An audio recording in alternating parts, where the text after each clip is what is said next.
जय भारत के साथ स्वागत है आप सभी का आपके अपने news channel the CMM news 24/7 पर। तो ब्रेकिंग न्यूज और लेटेस्ट अपडेट में जानेंगे देश और दुनिया की महत्वपूर्ण कुछ चुनिंदा खबरें। तो बड़ी खबरों में खबर निकल कर आ रही है जिग्नेश मेवाणी की बेल हो चुकी है रद्द, उनको फिर से जेल में डाल दिया गया है। साथ ही खबर में जानेंगे पीके ने ठुकराया कांग्रेस का ऑफर, नहीं होंगे कांग्रेस में शामिल। साथ ही खबर आ रही है महाराष्ट्र में राष्ट्रपति शासन की मांग कर रहे हैं रामदास आठवले। उसके साथ खबर में जानेंगे उद्धव ठाकरे ने तोड़ी हनुमान चालीसा विवाद पर चुप्पी, उन्होंने कहा हमको लाइन पर लोगों को लाना आता है, गुंडागर्दी को भी बंद करना आता है। साथ ही खबर में जानेंगे शरीफ भाइयों का प्यार, शहबाज शरीफ ने अपने बड़े भाई नवाज शरीफ को पाकिस्तान बुलाने के लिए क्या की कवायद। उसी के साथ खबर में जानेंगे पहलवान बबीता फोगाट अब हिंदुत्व और बीजेपी के मुद्दे पर खुलकर समर्थन में आने लगी है। और की सारी खबरें काफी महत्वपूर्ण और चुनिंदा है, तो वीडियो के एंड तक जरूर देखिए ताकि आपकी कोई भी न्यूज अपडेट मिस ना हो। हेलो दोस्तों, आज तारीख हो चुकी है 27 अप्रैल 2022 और दिन हो चुका है बुधवार।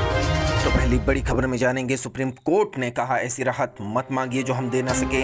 रामनवमी पर हिंसा की जांच की मांग हो चुकी है खारिज। जहां दोस्तों रामनवमी पर हुई हिंसा की जांच की मांग सुप्रीम कोर्ट ने खारिज कर दी है। सुप्रीम कोर्ट ने रामनवमी हनुमान जयंती समारोह के दौरान हालिया सांप्रदायिक हिंसा की जांच के लिए पूर्व सीजीआई की अध्यक्षता में न्यायिक जांच की मांग वाली जनहित याचिका को खारिज कर दिया है। सुप्रीम कोर्ट ने याचिका को यह कहते हुए खारिज कर दिया है कि उस राहत के लिए मत पूछो जो इस अदालत द्वारा नहीं दी जा सकती। सुप्रीम कोर्ट ने इस याचिका को अव्यावहारिक बताया है। आपको बता दें कि न्यायमूर्ति एल नागेश्वर राव और न्यायमूर्ति BR गवई की पीठ ने अधिवक्ता विशाल तिवारी की याचिका पर सुनवाई करते हुए यह फैसला दिया है। बढ़ती अगली खबर की ओर, तो अगली खबर में जानेंगे प्रशांत किशोर ने ठुकराया कांग्रेस का ऑफर, पार्टी को मेरी नहीं अपने नेतृत्व में सुधार की जरूरत, ये भी कहा। जहां दोस्तों प्रशांत किशोर ने कांग्रेस पार्टी का ऑफर ठुकरा दिया है। चुनावी रणनीतिकार प्रशांत किशोर के कांग्रेस ज्वाइन करने को लेकर सारी अटकलों पर विराम लग गया है। मंगलवार को किशोर ने अपना अंतिम निर्णय सुना दिया है। प्रशांत किशोर ने कांग्रेस पार्टी न ज्वाइन करने का फैसला लिया है। पार्टी के राष्ट्रीय प्रवक्ता और मीडिया सलाहकार रणजीत सुरदेवाला ने ट्वीट कर ये जानकारी दी है। उन्होंने कहा है कि प्रशांत किशोर को कांग्रेस में शामिल होने के लिए कहा गया था, लेकिन प्रशांत किशोर ने कांग्रेस का ऑफर ठुकरा दिया है। बढ़ती अगली खबर की ओर, इस खबर में जानेंगे मुझे जेल में पानी तक नहीं दिया, ऐसा कहा कमिश्नर ने चाय पीने का वीडियो शेयर कर खोली नवनीत राणा की पोल। जहां दोस्तों अभिनेत्री में से नेत्री बनी नवनीत राणा इन दोनों काफी चर्चा में। हनुमान चालीसा के विवाद पर उनकी गिरफ्तारी हुई थी, तो उन्होंने ये कहा था कि पुलिस ने उनके साथ बेअदबी करी है, अच्छा व्यवहार नहीं किया, पानी तक पीने को नहीं दिया। लेकिन पुलिस कमिश्नर ने उनकी बात को झुठलाते हुए पुलिस स्टेशन में ही बैठे हुए उनका चाय पीते हुए वीडियो वायरल कर दिया। बढ़ती अगली खबर, तो इस खबर में जानेंगे अब से 6 से 12 साल के बच्चों को भी लगेगी कोरोना वैक्सीन। DCGI ने इमरजेंसी इस्तेमाल की दी मंजूरी। तो कोरोना वैक्सीन के खिलाफ अब बच्चों को भी सुरक्षा कवच देने की तैयारी लगभग पूरी हो चुकी है। अब से 6 साल से 12 साल तक के बच्चों को कोरोना वैक्सीन लगेगी। DCGI ने इमरजेंसी इस्तेमाल की मंजूरी दे दी है। कोरोना के बढ़ते मामलों को देखते हुए सरकार ने इसकी मंजूरी दी है। बढ़ते अगली खबर की ओर, इस खबर में जानेंगे ईडी ने AGB शिपयार्ड बैंक कर्ज धोखाधड़ी मामले में कई जगहों पर की छापेमारी। तो प्रवर्तन निदेशालय यानी ईडी ने कथित तौर पर 22,842 करोड़ रुपए के बैंक कर्ज धोखाधड़ी मामले में AGB शिपयार्ड लिमिटेड के खिलाफ धनशोधन जांच के सिलसिले में मंगलवार को मुंबई, पुणे और सूरत में कई परोसरों पर छापेमारी की है। अधिकारियों ने यह जानकारी दी है। उन्होंने कहा कि धनशोधन निवारण अधिनियम की आपराधिक धाराओं के तहत संघीय एजेंसी इन शहरों में 26 परिसरों की तलाशी ले रही है। बढ़ती अगली खबर की ओर, इस खबर में जानेंगे बीजेपी नेता अमित मालवीय ने किया ट्वीट, हनुमान चालीसा सड़क पर क्यों नहीं पड़ी जा सकती। जहां दोस्तों ये अमित मालवीय IT सेल का हेड है। यही सोशल मीडिया पर जितनी भी गंद फैलती है उस चीज का जिम्मेदार है बीजेपी की RSS की तरफ से फेक न्यूज काफी ये लोग फैलाते हैं। हनुमान चालीसा पर जारी विवाद को लेकर भारतीय जनता पार्टी महाराष्ट्र सरकार पर जमकर हमले कर रही है। बीजेपी IT सेल के हेड अमित मालवीय ने ट्वीट करके पूछा कि हनुमान चालीसा सड़क पर क्यों नहीं पढ़ी जा सकती। उन्होंने अपने ट्वीट में कहा कि अल्पसंख्यकों को हमेशा रियायत दी जाती है, मुसलमानों को घर के अंदर नमाज पढ़ने को तो कभी नहीं कहा गया। मतलब फिर से हिंदू मुस्लिम का मुद्दा इस इंसान ने उठाया है। किसी भी मुद्दे को लेकर ये राजनीति, गंदी राजनीति करते हैं। IT सेल के हेड है, काफी गंद फैलाते रहते हैं सोशल मीडिया पर। बढ़ती अगली खबर की ओर, तो इस खबर में जानेंगे सभी धार्मिक स्थलों से हटाए गए गैर कानूनी लाउडस्पीकर, यूपी सरकार का आदेश। तो उत्तर प्रदेश सरकार ने राज्य भर में धार्मिक स्थलों से अवैध लाउड स्पीकरों को हटाने का आदेश दिया है। एक वरिष्ठ अधिकारी ने सोमवार को यह जानकारी दी है। कुछ दिन पहले ही मुख्यमंत्री योगी आदित्यनाथ ने धार्मिक स्थलों पर लाउड स्पीकर की आवाज को सीमित करने के निर्देश दिए थे ताकि आसपास रहने वाले लोगों को परेशानी ना हो। इसमें देखा जाए दोस्तों तो इसका आंकड़ा भी सीएम पर रिलीज करेंगे। हो सकता है कि मुसलमानों की मस्जिदों के आंकड़े ज्यादा हो। बढ़ते अगली खबर की ओर। इस खबर में जानेंगे हिजाब बैन। कर्नाटक की 6 छात्राएं 12वीं की परीक्षा में कुछ लिखे बिना ही लौट गईं। तो कर्नाटक के यादगीर जिले में हिजाब उतारने से इनकार करते हुए छात्राएं सोमवार को 12वीं की परीक्षा में कुछ लिखे बिना ही घर लौट गई। घटना यादगीर के गवर्नमेंट प्री यूनिवर्सिटी कॉलेज की है। अर्थशास्त्र की परीक्षा देने आई छात्राओं ने अधिकारियों से हिजाब पहनकर पेपर लिखने की जिद की, मगर उनका अनुरोध ठुकरा दिया गया। इसके बाद छात्राओं ने अपना हिजाब उतारने से इनकार करते हुए परीक्षा केंद्र से बाहर निकल गई।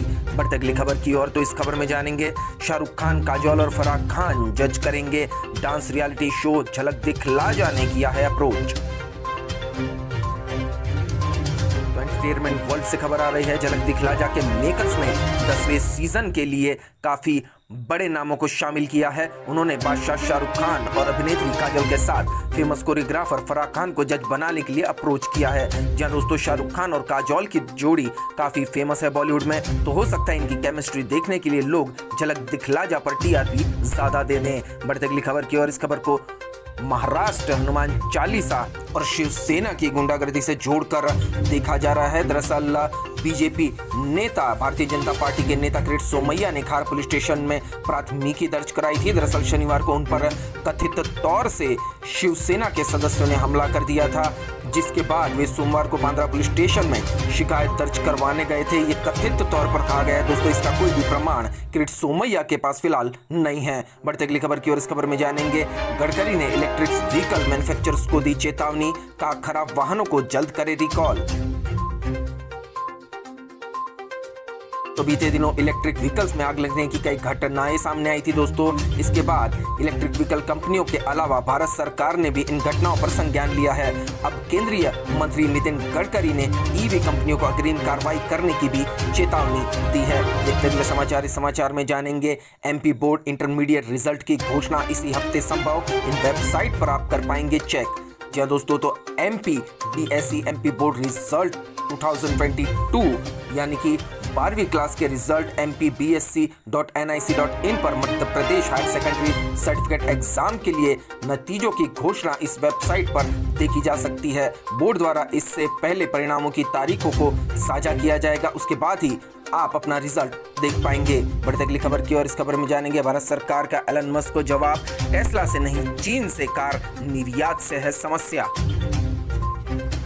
तो इलेक्ट्रिक व्हीकल निर्माण करने वाली कंपनी टेस्ला की कारें भारतीय बाजार में बिक्री के लिए उपलब्ध नहीं है, जिस पर आज सड़क परिवहन और राजमार्ग मंत्री ने कहा कि मस्क से उनका अनुरोध है कि भारत में आने और निर्माण करने का है, लेकिन टेस्ला को चीन से आयात नहीं करना होगा। तो नितिन गडकरी ने साफ कर दिया कि चीन से वे टेस्ला को कभी आयात नहीं करेंगे, बल्कि अगर इलॉन मस्क को टेस्ला बेचनी है तो भारत में ही आकर उसका निर्माण करना होगा। बढ़ते अगली खबर की ओर। इस खबर में जानेंगे आदि कैलाश क्षेत्र में 13,000 फीट पर होगी साइकिल रैली, जुटेंगे देश विदेश के कई साइकिलिस्ट।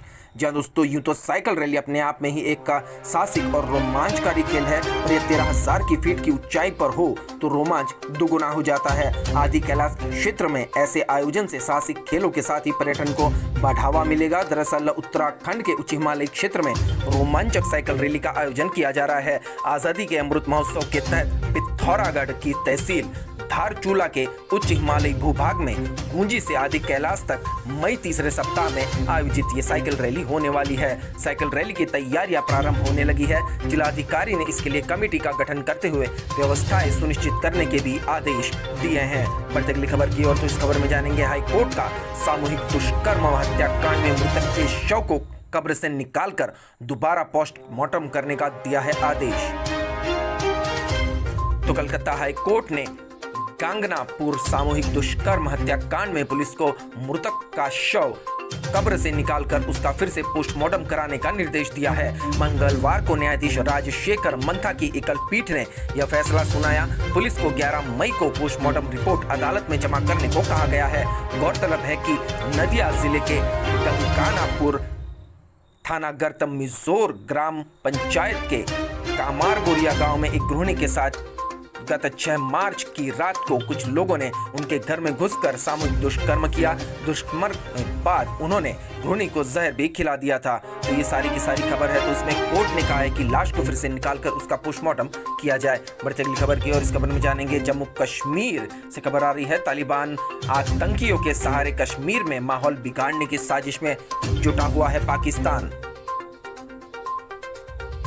तो जम्मू कश्मीर में मरणासन्न आतंकवाद को जिंदा करने के लिए पाकिस्तान ने तालिबानी आतंकियों का सहारा लेना शुरू कर दिया है। इसकी पुष्टि जम्मू के बाहरी क्षेत्र सुंजुआ के जलालाबाद में गत सप्ताह मुठभेड़ में मारे गए जैश ए मोहम्मद के 2 आतंकियों से भी होती है। ये दोनों आतंकी पश्तो बोलते थे और यह भाषा पाकिस्तान के खैबर पख्तूनवा और अफगानिस्तान में ही बोली जाती है। इससे सभी सुरक्षा एजेंसियां और सतर्क हो गई है, क्योंकि अफगानिस्तान पर तालिबान के कब्जे के बाद से लगातार आशंका जताई जा रही थी कि वहां से कई आतंकी कश्मीर का रुख भी कर सकते हैं। बढ़ते अगली खबर की और इस खबर में जानेंगे हिमाचल में सतलुज घाटी में ग्लेशियर पिघलने से बनी 1632 झीलें। तो हिमालयी क्षेत्र में स्थित सतलुज घाटी में ग्लेशियरों के पिघलने से बनी झीलों की संख्या बढ़ गई है। मानसरोवर से नाथपा झाकड़ी तक 1632 झीलों का पता चला है, लेकिन इनमें से 17 झीलें खतरनाक है। ये सतलुज के पानी को बढ़ाकर बड़ा नुकसान पहुंचा सकती है। इनमें से 8 झीलें चीन के कब्जे वाले तिब्बत क्षेत्र में है। इनका क्षेत्रफल 5 हेक्टेयर तक है। देश व प्रदेश के विज्ञानी हिमालय क्षेत्र की 4 घाटियां चिनाब, व्यास, रावी, सतलुज में ग्लेशियरों के पिघलने से बनी झीलों की निगरानी कर रहे हैं। देखते अगले समाचार। इस समाचार में जानेंगे 4 मई को खुलेगा भारतीय जीवन बीमा निगम का IPO। यह दोस्तों देश की सबसे बड़ी बीमा कंपनी भारतीय जीवन बीमा निगम के इनिशियल पब्लिक ऑफरिंग यानी IPO का इंतजार अब खत्म होने वाला है। सूत्रों के अनुसार यह इश्यू 4 मई को सब्सक्रिप्शन के लिए खुलेगा और 9 मई को बंद होगा। IPO के जरिए सरकार सार्वजनिक क्षेत्र की कंपनियों में अपनी 3.5% हिस्सेदारी बेचेगी। इससे सरकार को 21,000 करोड़ रुपए मिलेंगे। IPO के आधार पर LIC का मूल्यांकन 6 लाख करोड़ रुपए बैठता है। देखते अगले समाचार। इस समाचार में जानेंगे कर्नाटक के शिक्षा मंत्री ने दी चेतावनी, जबरन बाइबल पढ़ाना गलत, स्कूल के खिलाफ करेंगे कार्रवाई। जी हां दोस्तों, अब कर्नाटक सरकार ने ये चेतावनी दी है कि स्कूल में जबरन बाइबल पढ़ाना गुनाह है, लेकिन गुजरात सरकार की बात करें तो उन्होंने गीता को ही अपने कोर्स में शामिल कर दिया है। अब वो चाहे हिंदू स्टूडेंट हो, मुसलमान हो या क्रिश्चियन हो, सभी को गीता पढ़नी पड़ेगी। तो इस खबर से आप समझ सकते हैं बीजेपी की हिंदुत्व की राजनीति पूरे देश में क्या करवा सकती है। बढ़ते अगली खबर की ओर। तो राजस्थान से खबर आ रही है। लू में झुलसेगा आधा राजस्थान, 46 डिग्री पार कर जाएगा पारा, 3 डिग्री सेल्सियस तक बढ़ेगा तापमान। भीषण गर्मी हीट वेव का हो चुका है अलर्ट। तो राजस्थान में मंगलवार से तापमान में 2 से 3 डिग्री सेल्सियस की बढ़ोतरी देखी जा सकती है। इसी के साथ प्रदेश के 4 संभागों में लू और भयंकर गर्मी का अलर्ट जारी कर दिया गया है। वेदर डिपार्टमेंट के मुताबिक अगले कुछ दिनों तक मौसम सूखा रहेगा और सूरज की तेज धूप और गर्म हवाएं लोगों को झुलसाएंगी। बीकानेर, जोधपुर, जयपुर, भरतपुर संभाग के जिलों में अधिकतम तापमान 46 डिग्री सेल्सियस के पार जा सकता है। इन इलाकों में हीट वेव की चेतावनी भी जारी कर दी गई है। वहीं 26 से 28 अप्रैल तक भरतपुर, अलवर, जोधपुर, करौली, टोंक, सवाई माधोपुर, बूंदी, कोटा, बीकानेर, श्री गंगानगर, चूरू, झुंझुनू, जोधपुर, पाली, जालौर, बाड़मेर, जैसलमेर में लू चलने का अलर्ट जारी किया गया है। इस दौरान गर्म हवाओं की स्पीड 30 से 40 किलोमीटर प्रति घंटे का रफ्तार की रहने की संभावना है। बढ़ते अगली खबर की और इस खबर में जानेंगे मंदिर तोड़ने के विवाद में Alwar Rajgarh SDM suspend, 239 RS का ट्रांसफर, CM के विभागीय मंत्रियों के अफसर बदले। जी हां दोस्तों, बड़े तबादले हुए हैं राजस्थान में। तो राजस्थान सरकार ने सोमवार रात बड़ा प्रशासनिक फेरबदल करते हुए 239 RS अफसरों के तबादले कर दिए हैं। मंदिर को तोड़ने के विवाद में अलवर के राजगढ़ के SDM केशव कुमार मीणा पर गाज गिरी है। कार्मिक विभाग ने उनका सस्पेंड ऑर्डर जारी कर दिया है। राजगढ़ SDM के ट्रांसफर और सस्पेंड ऑर्डर लगभग साथ-साथ निकाले गए हैं। बढ़ते अगली खबर की और इस खबर में जानेंगे रणथंभौर में MP महाराष्ट्र से महंगी टाइगर सफारी, 7,000 रुपए से ज्यादा किराया, बाघों को देखने देश विदेश से आते हैं सैलानी। तो सवाई माधोपुर के रणथंभौर टाइगर रिजर्व में अब MP और महाराष्ट्र से महंगी टाइगर सफारी होगी। देश दुनिया से बाघों को देखने आते सैलानियों को अब एक जिप्सी पर 7,080 रुपए देना होगा। प्रदेश के अन्य टाइगर रिजर्व में भी सफारी के शुल्क में इजाफा किया गया है। इस खबर में जानेंगे एमपी में मवेशी खुले छोड़े तो 1,000 रुपए का जुर्माना। अमरकंटक में नए निर्माण पर रोक, सीएम शिवराज बोले सख्त फैसले लेने होंगे तभी नर्मदा जी रहेंगी। तो काफी कैबिनेट के नए फैसले आए हैं। मध्य प्रदेश में प्राकृतिक कृषि विकास बोर्ड को मंजूरी मिली है। 42 सरकारी ITI कॉलेज भी खोले जाएंगे, ऐसा शिवराज सरकार ने कहा है। मध्य प्रदेश में अब गाय या किसी भी मवेशी को खुला छोड़ने पर मालिक को जुर्माना भरना होगा।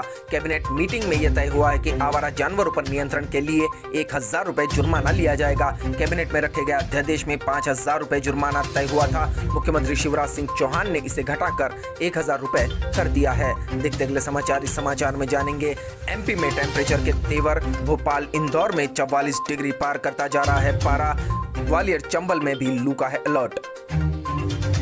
तो मध्य प्रदेश में भी अब गर्मी बढ़ने वाली है। मौसम वैज्ञानिक वेद प्रकाश सिंह ने बताया कि 29 अप्रैल से 19 मई तक खूब गर्मी होगी। कुछ शहरों में तापमान 44 डिग्री या इससे ऊपर जा सकता है। लगातार कई दिन तक हीट वेव चलने से दिन में लोगों की परेशानी बढ़ सकती है। अशोकनगर, गुना, ग्वालियर, शिवपुरी, दतिया, भिंड, मुरैना, श्योपुर कला, छतरपुर, सागर, टीकमगढ़, दामोह जैसी जगहों पर हीट वेव का अलर्ट दिया गया है। 29 अप्रैल से गर्मी अपना कहर बरपाना शुरू कर देगी। भोपाल और इंदौर में गर्मी तो बढ़ेगी लेकिन हीट वेव नहीं चलेगी। बढ़ते अगली खबर की ओर। इस खबर में जानेंगे हनुमान चालीसा विवाद में बबीता फोगाट।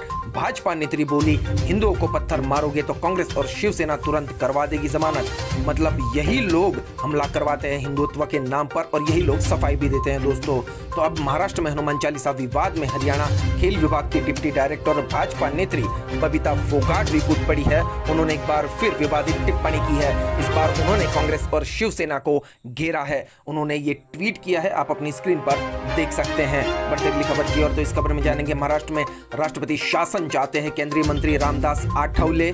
जहां दोस्तों केंद्रीय मंत्री रामदास आठवले बेतुके बयान दे रहे हैं। हनुमान चालीसा विवाद के बाद अब केंद्रीय सामाजिक न्याय राज्य मंत्री और रिपब्लिकन पार्टी ऑफ इंडिया के राष्ट्रीय अध्यक्ष रामदास आठवले ने महाराष्ट्र में राष्ट्रपति शासन की मांग उठाई है। रायपुर में उन्होंने कहा कि उनकी पार्टी ने कल ही केंद्र सरकार को एक पत्र लिखकर इसकी औपचारिक मांग की है। 1-2 दिन में वे खुद केंद्रीय मंत्री अमित शाह से मुलाकात कर यह मांग उठाने की कोशिश में है।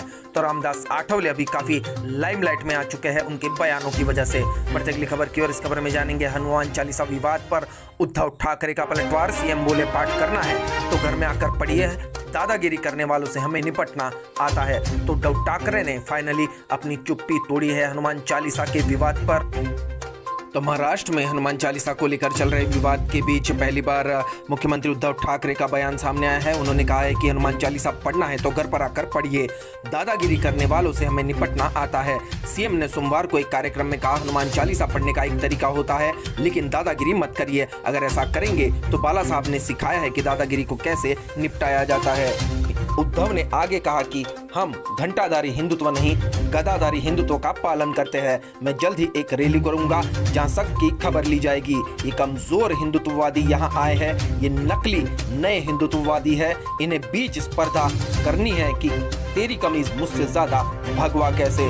तो अब हिंदुत्व में भी जंग छिड़ चुकी है। क्या कुछ खबरें आती हैं हम सीएमएम पर आपको अपडेट जरूर करेंगे। बढ़ते अगली खबर की ओर। इस खबर में जानेंगे गुजरात सरकार को झटका। मेट्रोपोलिटन कोर्ट ने पाटीदार आरक्षण आंदोलन के दौरान हार्दिक पटेल और अन्य के खिलाफ मामले वापस लेने की याचिका खारिज की। तो दोस्तों अब बीजेपी अपना फायदा देख रही है क्योंकि हार्दिक पटेल ने थोड़े दिन पहले अपनी डीपी चेंज करी थी, भगवा धारण करने की भी बात कही थी। तो ऐसे कयास लगाए जा रहे थे कि वो बीजेपी में जाने वाले हैं। तो इनके खिलाफ जो भी केस है, क्योंकि पाटीदार आंदोलन जब हुआ था तब भी गुजरात में बीजेपी की सरकार थी, आनंदीबेन पटेल चीफ मिनिस्टर थी। तो उनके खिलाफ अब जो भी केस इस सरकार ने दायर किए थे वो अब वापस करने की मांग कर रहे होंगे हार्दिक पटेल, तभी हो सकता है वो बीजेपी में शामिल होंगे। तो इसीलिए मौजूदा सरकार ने अब मेट्रोपोलिटन कोर्ट को पाटीदार आरक्षण के दौरान हार्दिक पटेल और अन्य के खिलाफ जो मामले दर्ज थे उनको वापस लेने की मांग की थी, याचिका दायर की थी, लेकिन गुजरात सरकार ने इस याचिका को ही खारिज कर दिया। बढ़ते अगली खबर की ओर। तो इस खबर में जानेंगे चीन में डरा रही है कोरोना की नई लहर। शंघाई में 4 हफ्ते से लॉकडाउन, खतरे में है बीजिंग।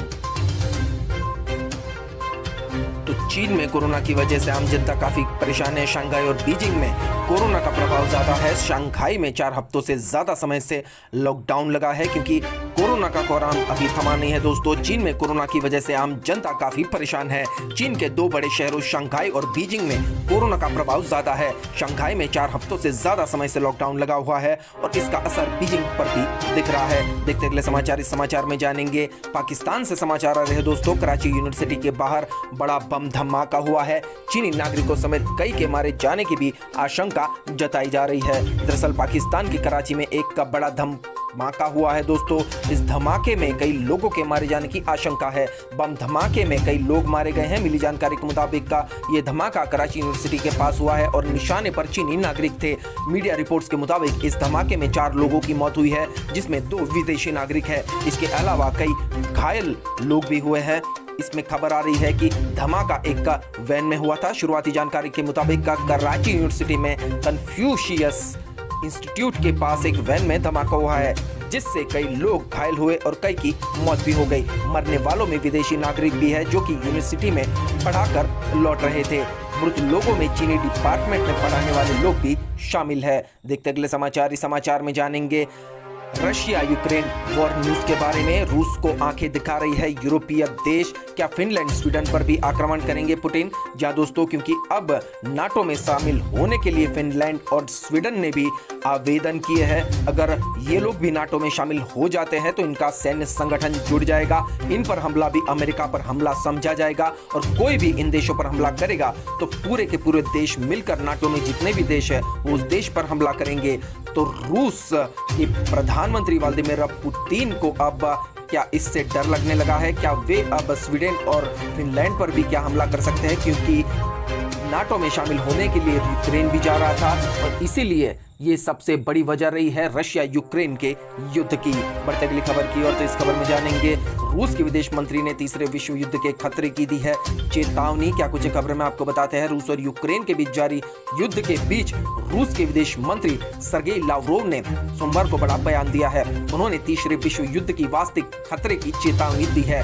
रूस की समाचार एजेंसियों से बात करते हुए सर्गेई लावरोव ने शांति वार्ता को लेकर यूक्रेन के नजरिए की आलोचना की है। उन्होंने कहा है कि अच्छा की सीमाएं होती है, लेकिन यह दोनों तरफ से बराबर नहीं है, तो यह बातचीत की प्रक्रिया में मदद नहीं करता है। काफी घुमा फिरा कर जवाब दिया है। आखिर ये चाहते हैं कि नाटो में यूक्रेन शामिल ना हो। अगर ऐसा होता है तो नाटो में शामिल होने वाले यूक्रेन को नस्तो नाबूद कर देंगे। बढ़ते अगली खबर की और। इस खबर में जानेंगे भारत के साथ अपना रिश्ता सुधारे पाकिस्तान। अमेरिका से आया है बयान। तो अमेरिका में लोकतंत्र समर्थक, बुद्धिजीवियों, नेताओं, पत्रकारों और मानवाधिकार कार्यकर्ताओं के एक समूह ने पाकिस्तान की नवनियुक्त सरकार से जातीय तथा धार्मिक संघर्षों को समाप्त करने में रचनात्मक भूमिका निभाने तथा भारत एवं अन्य पड़ोसी मुल्कों के साथ संबंध बेहतर करने की कोशिश की अपील की है। बढ़ते अगली खबर की ओर। इस खबर में जानेंगे शहबाज सरकार ने नवाज शरीफ का पाकिस्तान लौटने का रास्ता किया साफ।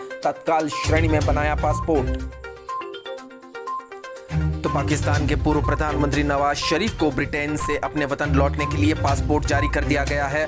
शरीफ इस वक्त ब्रिटेन में स्वास्थ्य सेवाओं का लाभ ले रहे हैं। एक मीडिया रिपोर्ट ने सोमवार को बताया कि 72 साल के नवाज शरीफ के खिलाफ पिछली इमरान सरकार द्वारा भ्रष्टाचार के कई मामले शुरू कर दिए गए थे। नवंबर 2019 में लाहौर उच्च न्यायालय ने उन्हें लंदन में अपने इलाज के लिए जाने की 4 सप्ताह की अनुमति दी थी। द एक्सप्रेस ट्रिब्यून अखबार ने बताया कि अब उनके छोटे भाई प्रधानमंत्री शहबाज शरीफ के नेतृत्व वाली नई सरकार द्वारा पासपोर्ट जारी कर दिया गया है। पाकिस्तान के एक और मीडिया जियो न्यूज ने बताया कि पासपोर्ट की प्रकृति साधारण है और इसे तत्काल श्रेणी में ही बनाया गया था। बढ़ते अगली खबर की और। इस खबर में जानेंगे गुजरात के विधायक का जिग्नेश मेवाणी की जमानत याचिका खारिज। कोर्ट ने 5 दिन की पुलिस हिरासत में भी भेजा। तो गुजरात के विधायक जिग्नेश मेवाणी को पुलिस अधिकारियों पर हमला करने के मामले में असम के बारपेटा जिले की एक स्थानीय अदालत ने 5 दिन की पुलिस हिरासत में भेज दिया है। कोर्ट ने उनकी जमानत याचिका भी खारिज कर दी है।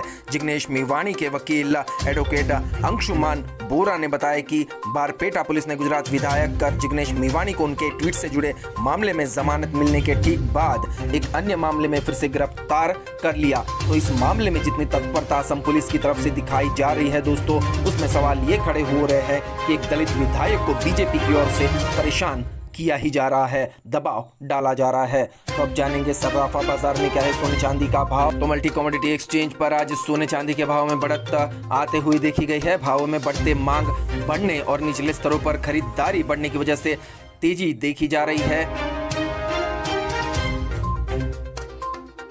MCX पर सोना का जून वायदा 0.18% यानी 94 रुपए की तेजी के साथ 51,523 रुपए प्रति 10 ग्राम पर कारोबार करता हुआ देखा गया है। वही चांदी का मई वायदा 0.45% यानी 292 रुपए की तेजी के साथ 65,685 रुपए पर कारोबार करता हुआ देखा गया है। तो अब जानेंगे क्या है अगले 24 घंटे का भारत के मौसम का पूर्वानुमान। तो अगले 24 घंटों के दौरान असम, अरुणाचल प्रदेश और केरल, कर्नाटक के कुछ हिस्सों में हल्की से मध्यम बारिश संभव है। पूर्वोत्तर भारत, सिक्किम, अंडमान और निकोबार द्वीप समूह, छत्तीसगढ़, दक्षिण छत्तीसगढ़, आंध्र प्रदेश और पश्चिमी हिमालय के 1 या 2 हिस्सों में हल्की बारिश संभव है। गुजरात, विदर्भ, ओडिशा, तटीय आंध्र प्रदेश, पश्चिम बंगाल, राजस्थान, मध्य महाराष्ट्र, बिहार, झारखंड, हरियाणा और दिल्ली, दक्षिण उत्तर प्रदेश के 1 या 2 हिस्सों में हीट वेव की स्थिति भी संभव है। इसी के साथ आज के ब्रेकिंग न्यूज और लेटेस्ट अपडेट यहीं समाप्त होते हैं। वीडियो को पूरा देखने के लिए आप सभी का बहुत बहुत धन्यवाद। वीडियो अगर अच्छा लगा हो तो चैनल को लाइक, शेयर और सब्सक्राइब जरूर कीजिए ताकि आपकी आने वाली कोई भी लेटेस्ट अपडेट मिस ना हो। तो मिलते हैं अगली न्यूज अपडेट के साथ। आपका दिन खुशनुमा रहे। Thank you, take care, good bye, जय भारत।